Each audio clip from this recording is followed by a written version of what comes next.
Hello, everyone, and welcome to Slash Film Daily for Wednesday, July 31st, 2019. On today's episode, we're going to discuss the ranking of the Fast and the Furious franchise, including Hobbs and Shaw, which comes out this week. This is Slash Film Editor-in-Chief Peter Sciretta, and joining me on today's podcast, Slash Film Managing Editor Jacob Hall. Vroom, vroom. And Senior Writer Ben Pearson. Damn it, Jacob. That's such a good one. I don't know how to top that. Hi, everybody. So, in honor of Hobbs and Shaw coming out this week, Ben has put together his definitive ranking of the Fast and Furious movies. Spoiler warning, we might discuss spoilers and plot details for all the Fast and Furious movies, but not Hobbs and Shaw. So we're not ruining Hobbs and Shaw. Not that you could spoil Hobbs and Shaw, because I think if you've seen the trailer spoils Hobbs and Shaw. But there we go. So the question is, where does Hobbs and Shaw fall in this list? And is Ben right with his definitive ranking? So where should we start? Should we start at the bottom or the top? I think we should start at the bottom and work our way up to the top, don't you think? Yeah. Okay, let's start at the bottom. What is how many films are there in the Fast? So there's 9 movies in this franchise now. The Hobbs and Shaw is the first spin-off. There have been 8 movies in the traditional saga, if you want to refer to it as that. But then Hobbs and Shaw makes number 9. So the number 9. Wait! Before you get to this, yes. Before we start, I should say that we brought this up in the Slack channel, and HT said Tokyo Drift number 1. Don't at me. And then Chris, our own Chris Evangelista, responded, "What if I told you ... they're all bad?" So there you have Chris and HT chiming in, even though they're not on this podcast. Okay, now what is the worst of the series?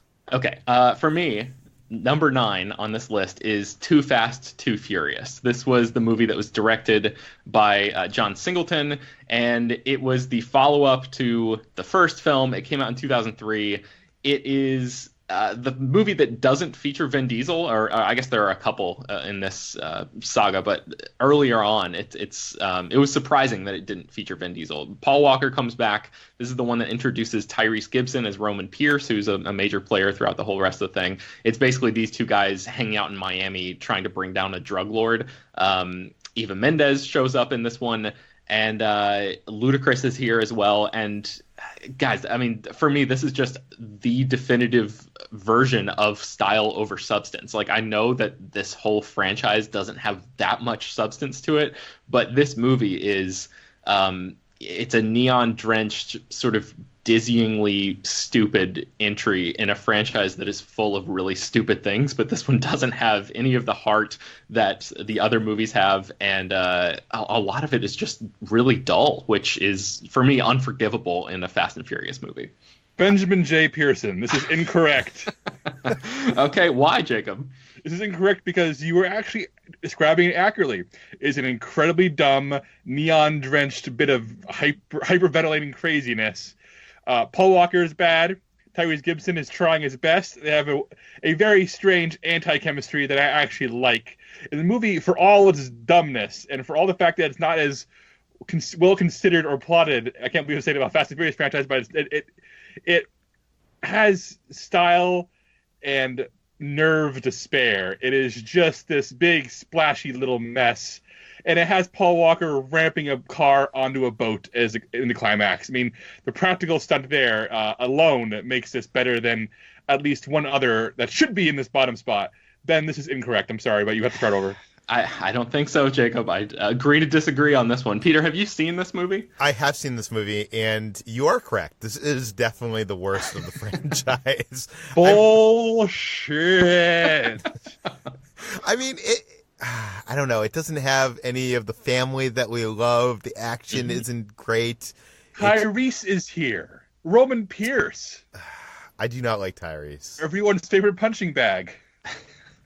It's a tone thing. I think later on, especially, so Justin Lin came in at Tokyo Drift and directed a big stretch of these movies, and I think he really hammered down the tone. But early in this franchise, this was still the second entry. They were still trying to find what it was, and it feels like the first season of a TV show that started off on the wrong foot, but then grew to become a classic that everybody loves. And it's one of those things where when you rewatch that show, you just sort of skip through the first season, you know, like Parks and Rec or something. It's like, it's fine to sort of blow through those first few episodes and skip over those. You don't really have to pay much attention to it because the series hadn't found itself yet. Okay, Look, so I would argue, sorry, one more thing. The combined might of Ludacris and Tyrese Gibson is more important than Vin Diesel. He is not missed. And that, to me, is a very vital thing that some other entries seem to think Vin Diesel is more important than he is. But, Ben, you are welcome to tell me I'm wrong. I mean, so Vin Diesel's like, I think you're right in that he has an overblown sense of importance in this franchise, but I just don't know that this particular movie is enough to offset what he was offering to this franchise at that time. So, contextually, bringing in all the elements, I got to put it at number 9, Jacob. I'm sorry. Okay, so if that is your number 9, I'm guessing your number 8 has to be Fast and Furious, because that was also awful.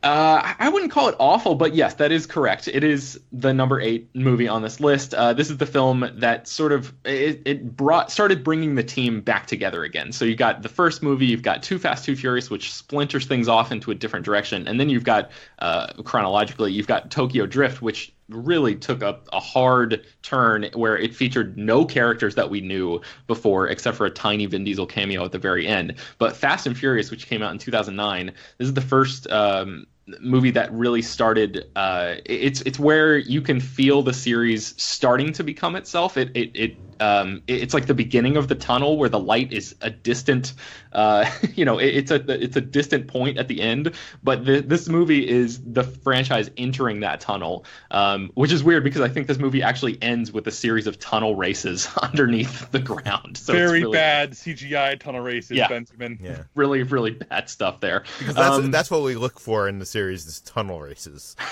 Right, exactly. But I mean, this movie has some things, again, it's very low in this list, so I certainly am not going to go to bat for it in any sort of significant way, but it does have some things that are memorable and ridiculous.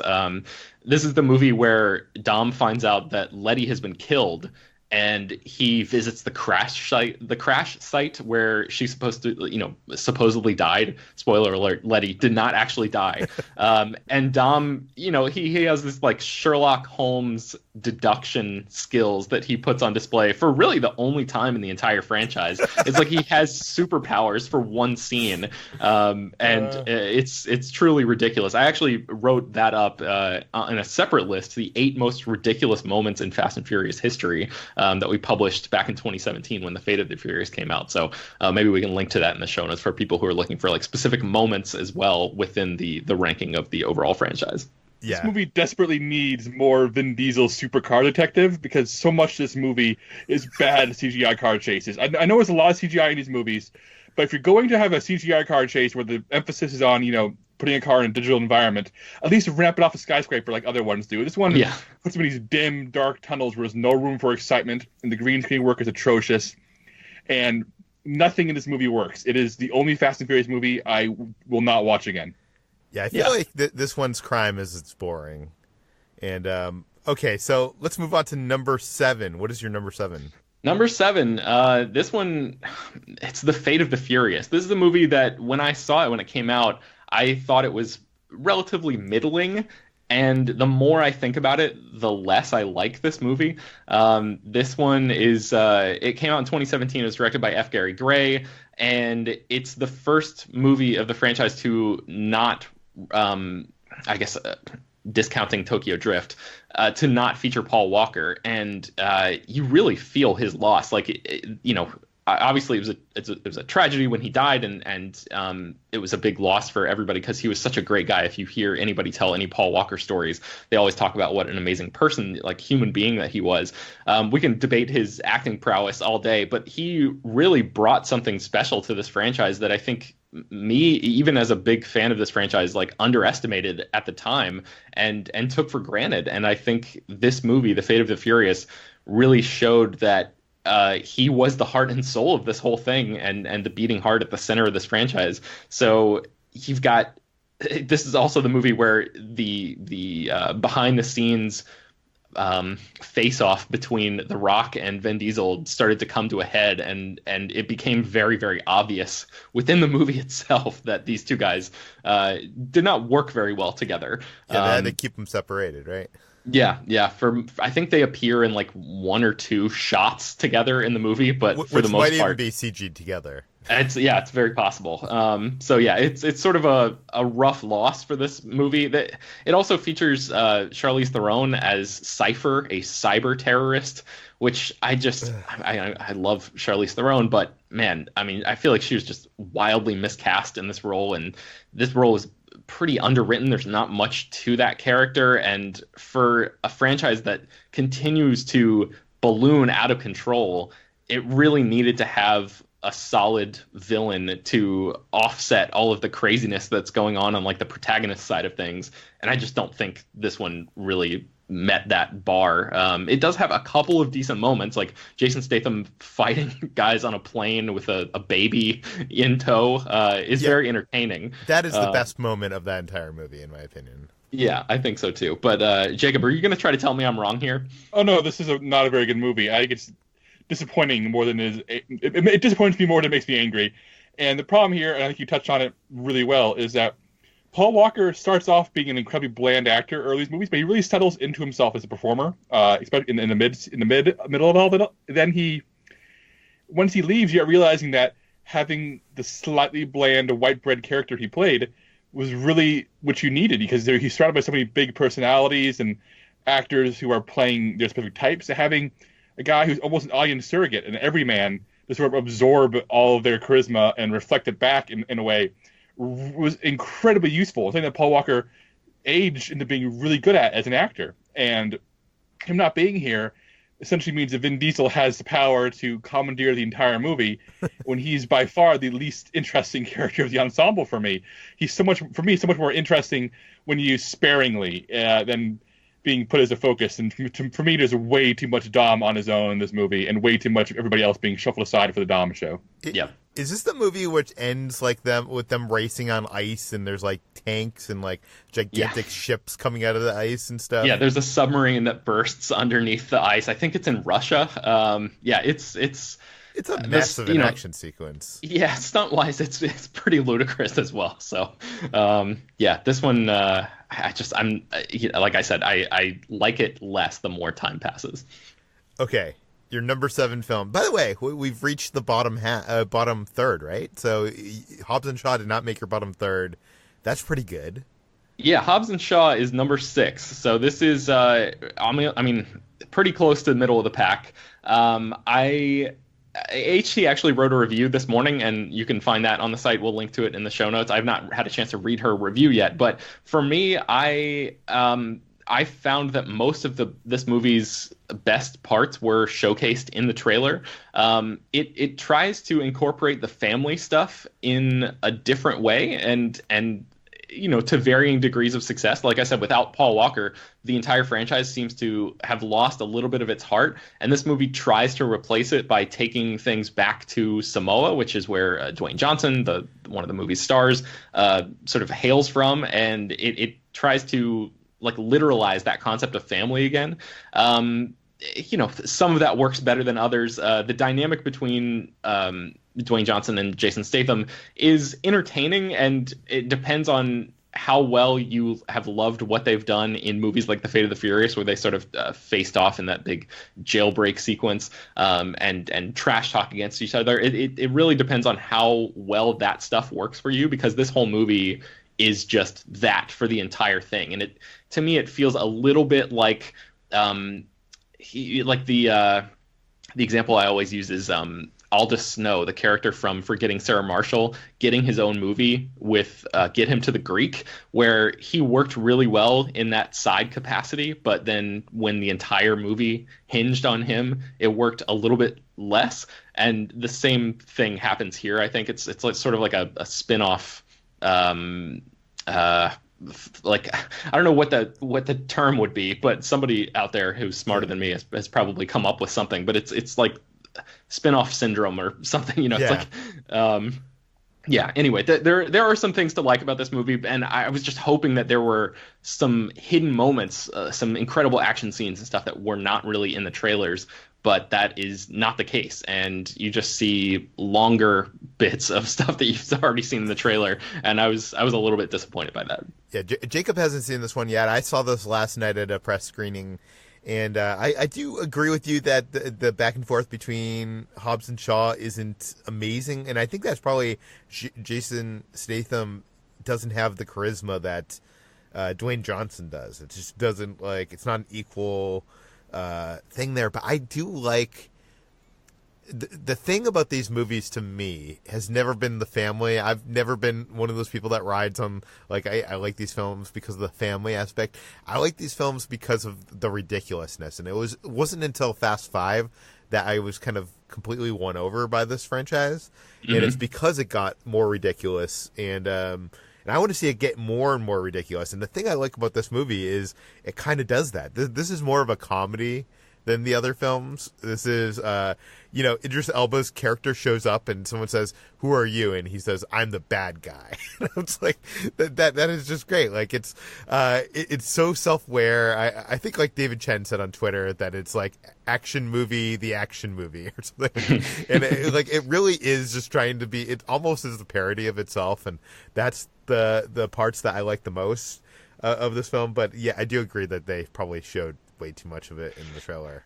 Yeah, it's a fine line for this franchise because, I love all the ridiculous action movie stuff as much as everybody else, but there are some moments like woven throughout this franchise that actually have some legitimate heart and where you actually care about the characters instead of just, are they going to make it to the next action scene? Like, I've actually invested in this franchise in a way that I find surprising considering how it started.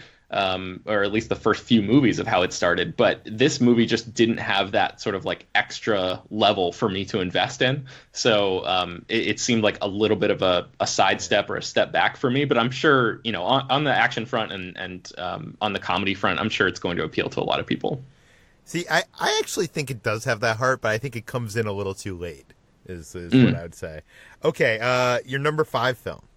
Number 5 for me is the Fast and the Furious Tokyo Drift. God, this franchise's naming conventions. It's one of my favorite things about it, how it's just so all over the place with the way that these titles fall. But this is the movie that came out in 2006. This was the first one directed by Justin Lin, and it follows Lucas Black playing a Texas kid living in Tokyo, who's sent there to live with his father, and he basically just discovers this underground community of kids who drift in these jacked up cars, and he is, I think, by far the worst performance in any of the Tokyo or in any of the Fast and Furious movies. His accent is like an affront to everyone who's ever even visited the South, let alone like lived there. And this movie just has. This is what I think Jacob thinks about Too Fast, Too Furious. For me, the style and the neon and all of the sort of aspects that he was praising about Too Fast, Too Furious, I find those aspects to be way more clear to me, or impressive to me in Tokyo Drift, which is a movie that actually hangs together on its own, even though I don't really like its characters. This is also the movie that really introduced Han in a big way, and he is one of my favorite characters and one of the coolest characters across the entire franchise. So I honestly feel like if this movie didn't have Han, it would have been knocked down at least 2 pegs on this ranking. But because if I'm forced to pick any movie and watch them, that's sort of how I went with this order, like creating this order. If I had to pick any of these movies and watch them in order, which ones would I want to do? And I think I would definitely watch a movie that has Han in it over ones that don't. So, yeah, and his introduction in Tokyo Drift is like, he's never been cooler in this franchise. So, yeah. I don't know, Jacob, what do you think about Tokyo Drift? Where do you fall on that? I know HT is a huge fan, but what do you think about this one? This one would have fallen in my top 3, actually. I like this one a lot. I like how it's a standalone film.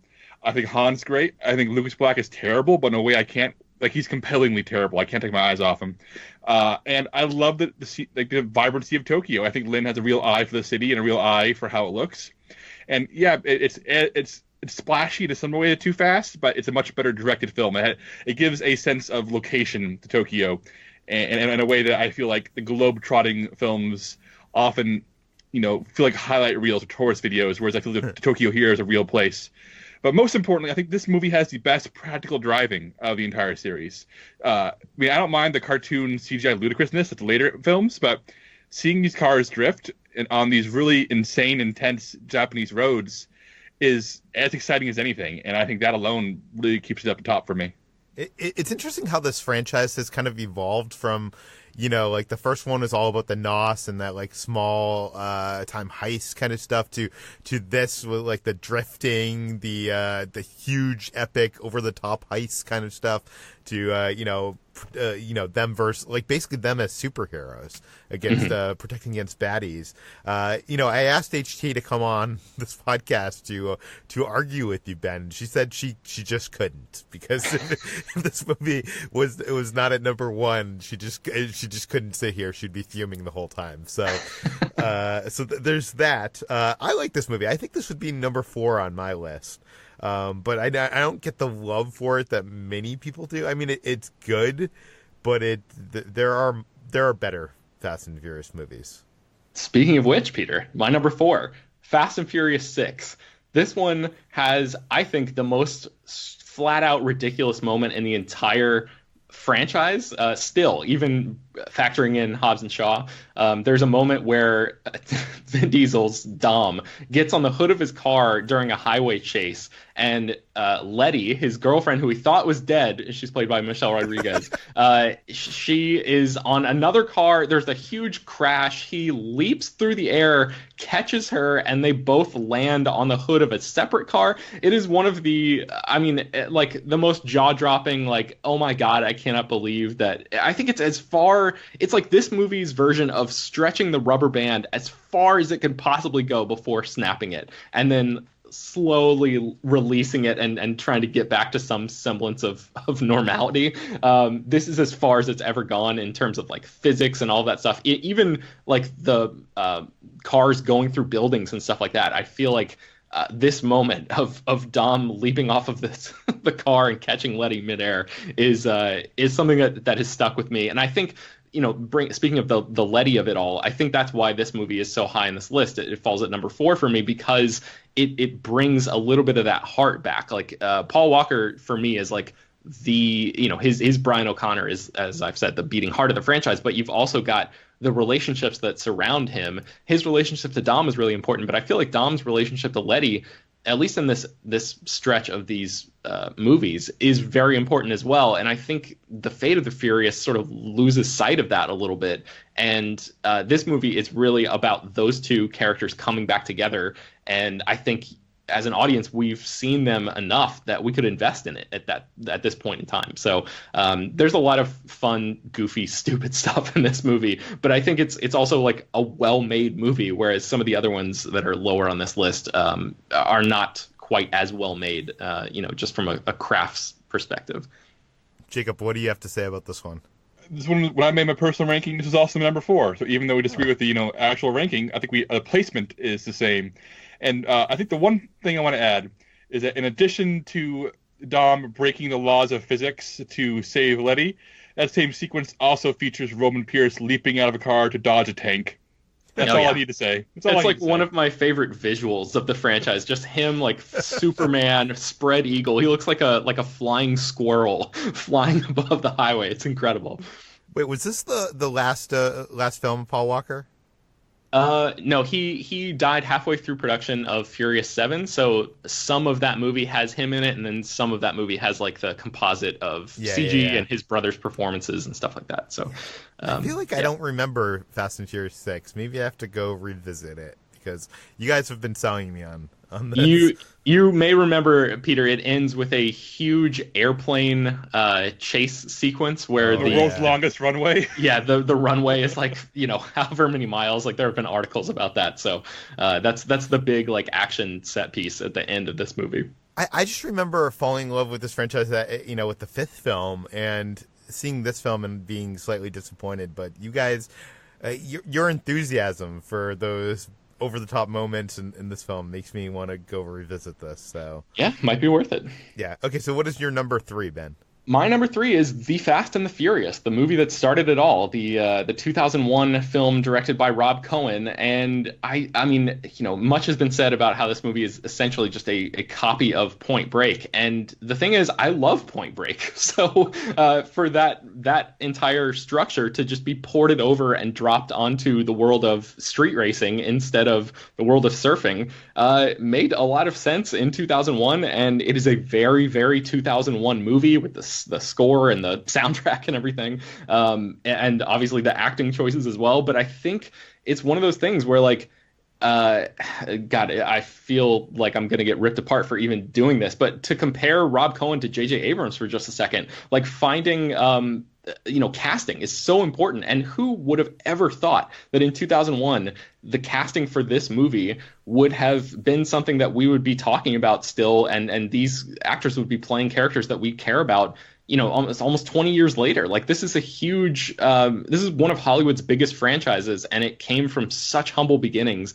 And it's one of those things where it's clear that they didn't know what they had at the time. They were just making this one-off movie that they thought would do well. But it has ballooned so interestingly, and that's one of the reasons that I love this franchise, is just sort of tracking its evolution over the years and all those shifts in genre and stuff that it's taken. It's just like endlessly fascinating to think about. But even going back to this first movie, I just think it's a really, really solid crime action movie. And I think Vin Diesel, Jacob, you were talking earlier about how Vin Diesel works better as a side character. That's what he is in this movie, and he works really, really well in that context in this film. This is Paul Walker's movie. This is Brian O'Connor going undercover, and most of the movie is about him, and Vin Diesel is sort of this guy in the shadows for a lot of it, and he's this ultra charismatic figure, and it's totally believable to me that Paul Walker would be pulled into his circle. And I really, really love this movie, so it's very high on this list. I actually also like this movie, but I do like it better the first time it was made, when it was called Point Break and starred Keanu Reeves. So yeah, there's that. Jacob, what do you have to say about the first Fast and Furious movie? I think it's kind of boring. I hate to say it. I feel like it has not aged well. It feels like a product of its time in ways that don't hold up. It feels like a really interesting relic, a time capsule. The CG also looks really bad. I know that you were saying later in the series that there was like CG cars, but I think if you go back to this film, the CG car stuff looks horrible. The racing, like the NOS effects that are used during the first major street race, look really bad. And this movie's, I'm glad it exists. I'm glad we can still talk about it, because being able to compare this movie to what the series became is incredibly valuable. It allows us to track the evolution of blockbuster cinema on a similar scale to the James Bond franchise, in terms of what's cool, what do audiences want.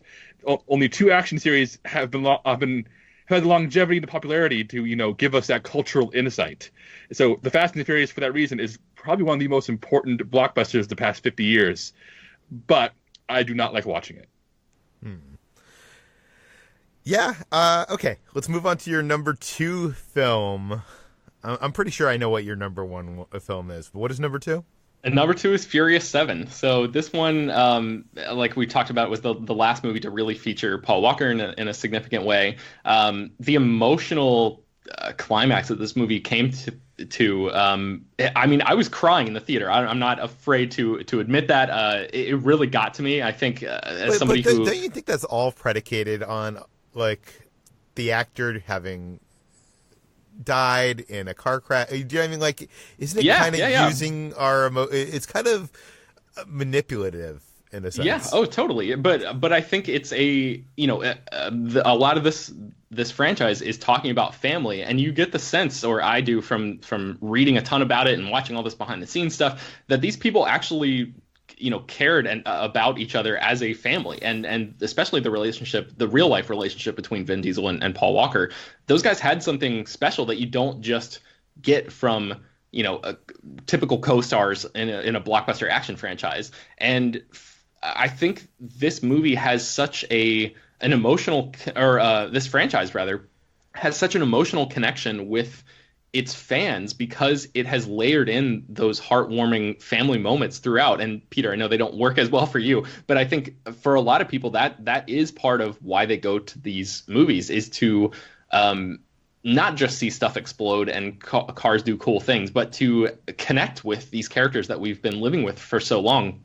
And I think the ending of Furious 7, that it transcends the character of Brian O'Connor, and it gives Paul Walker, the actor, a send-off in, directly for the audience. It pays respect to him in a way that I found really moving, and I know that they worked really hard on it. They actually had to stop production for a while, and they debated whether or not to scrap the movie entirely, but they came back to finish it, and I'm glad they did, because I think this is one of the best movies in the franchise. So even putting all of the Paul Walker stuff aside, the action in this is incredible. The moments in Dubai with the cars going through the skyscrapers are like some of my favorite shots, and so like gloriously filmed by James Wan, who's a horror guy, but really proved that he could step outside of that genre if he wanted to and make one hell of an action movie. There's a lot of really fun stuff in this film, even though it ends on such a bittersweet note. But Jacob, I'm curious what you think about this one, if this would have been lower on your personal ranking if you made one.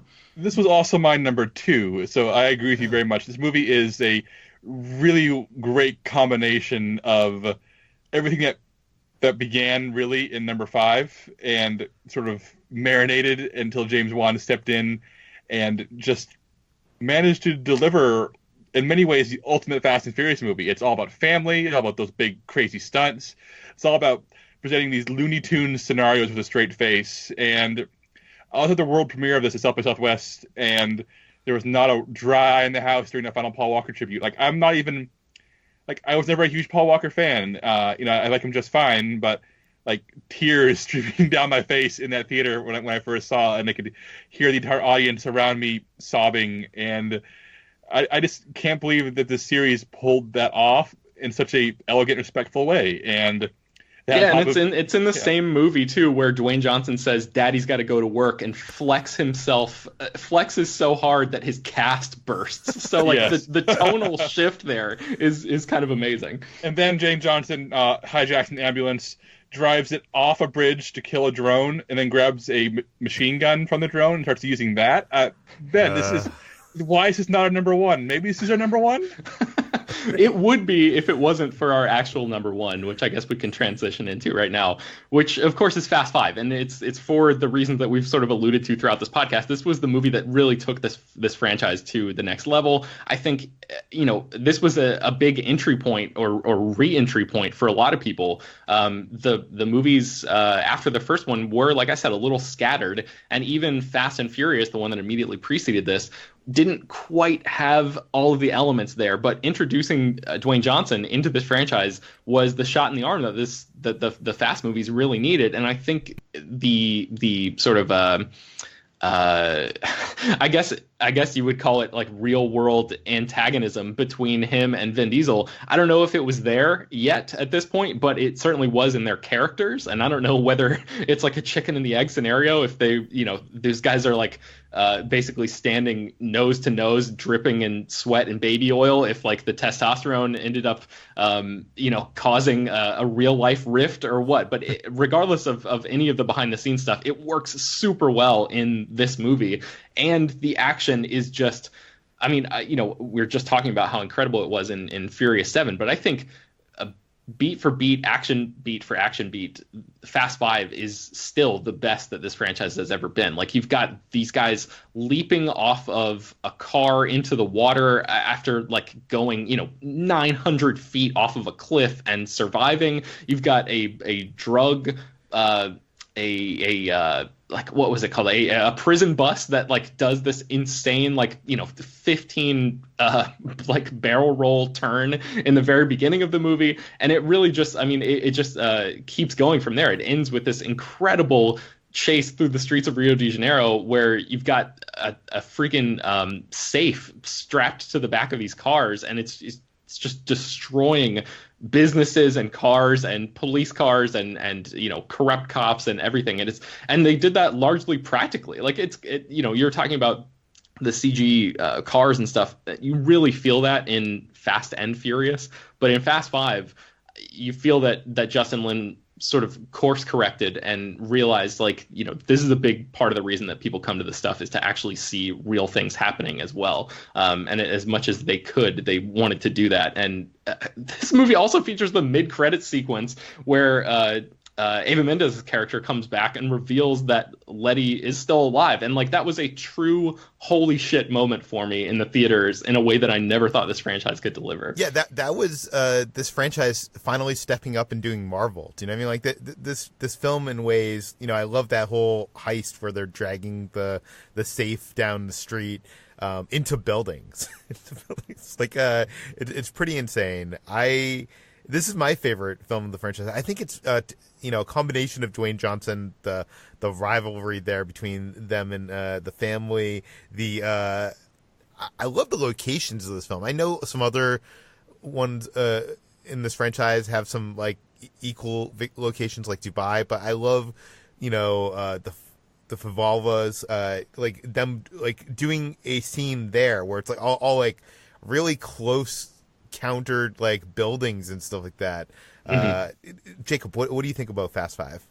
Oh, it's my favorite as well. And for me, it does something I love, which is it's like old-fashioned heist movie. The entire movie is built around, we need a team, we need a plan, we need complications, we're going to execute that plan. It is the Ocean's 11 structure, and I guess it's kind of a bummer the movie never returned to the structure. I mean, everything in this movie builds out of seeing a plan come together and seeing all these elements, all these characters from across the movies who have met and who haven't met, all in the same room because they all have a different skill to make this plan work, is incredibly exciting. And it's not the Vin Diesel show, it's not the Rock show, it's not the Paul Walker show, it is the ensemble show, and all of them have a role to play. And that makes the action so much more satisfying because you can see all those pieces come to play where every single person in the movie is there for a reason. We get to see them use their skill set to make the job happen. And I would love if they made another heist movie. I know that at this point they're superheroes saving the world, but this structure works so well with everything that makes this series sing. Okay, so I think that brings us to the end of today's episode. Ben, do you have any final thoughts? I mean, guys, we didn't even talk about the airdrop sequence from Furious 7 where the cars go out of the back of a plane, and they actually did that in real life, too. Oh, yeah. This franchise has so many incredible action moments. I love it so much. Okay, well, I will link in the show notes the 8 ridiculous moments from this franchise. You might have to, update that after Hobbs and Shaw.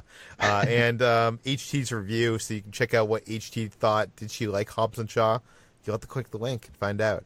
You can find more of all of our work at slashfilm.com. You can find this podcast, Slash Film Daily, published every day on iTunes, Google, Overcast, Spotify, all the popular podcast apps. And please feel free to send your feedback, questions, comments, concerns to us at peter@slashfilm.com. Rate and read this podcast on iTunes. Tell your friends. Spread the word. And we'll see you tomorrow.